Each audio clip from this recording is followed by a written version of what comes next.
Hello there, Seraphim17 once again. This is my Witcher 2 Dark Mode difficulty video walkthrough.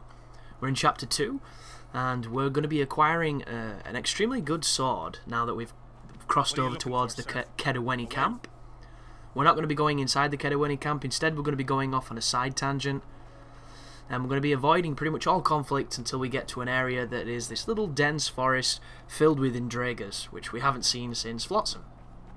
And if you push past those creatures, you eventually get to this lake area where there's usually, I think it's Arachna, which is one of the larger versions of those spiders. And then there is a sword that is, I can't remember if it's the silver sword or the steel sword, but is essentially one of the strongest ones we're going to get our hands on. And we're going to be able to do it quite early on, which is good news.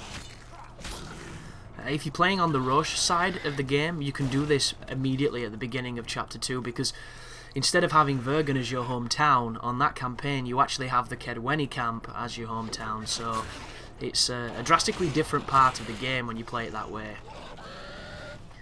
But coming through these caves here, or through this little ravine/valley area, there are rot fiends, or the rotters, or whatever the hell they're called, so always be careful, especially if they're greater ones, because they do a lot of damage on this difficulty.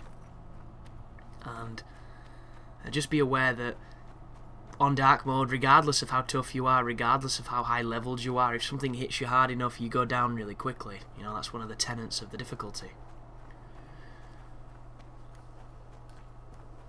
But we're just coming to the beginning of February, and in about 9 days, Final Fantasy Versus 13, or whatever the hell it's called, with lightning in it, Lightning Returns, Versus 13, 13-3, I have no idea what they're going with titles at this point, but they're contrived and pointless, really.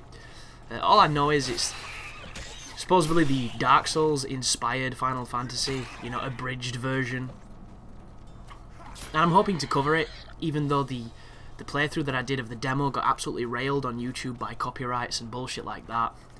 So what it basically means is I have to crank out the rest of this guide, because due to illness, due to, you know, laziness, due to just busyness as a whole, I've not been able to commentate on and even edit as much of this game as I would have liked. And it turns out that because it loads so frequently, because of the way I'm breaking it down into the mission structures, you know, it's quite an intensive edit. It's one of the most intensive I've done in a long time, because, you know, a lot of the projects over November were incredibly simple, you know, mainly because I didn't die. And you know, they didn't load too frequently because they weren't, you know, first PC games and then console games secondly. So it's meant that this has lasted a little bit longer than perhaps it should, and I've really enjoyed the guide, and I'm hoping that the people watching are enjoying it, even though I've got this shitty headset at the moment that's got a lovely ground feedback loop happening, which is when you have electrical equipment close together and sometimes they get some kind of, you know, interference that comes through, especially on audio equipment.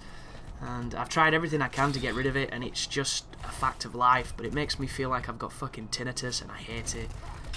And especially when I'm recording something like this, because I've got the volume on quite lower so that my voice is the predominant noise, and it makes it all the more aware.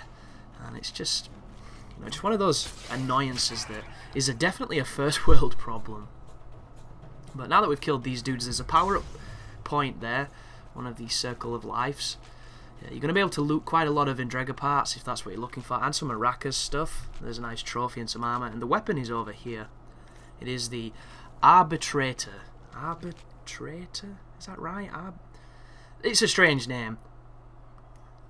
Yeah, Arbitrator, and it's a steel sword, and look, it's 28 to, is it 33? And it's got great bleeding and great stun. So it's kind of a multi-purpose sword, and it's free, and that's the best thing about it. So grabbing it is definitely worthwhile.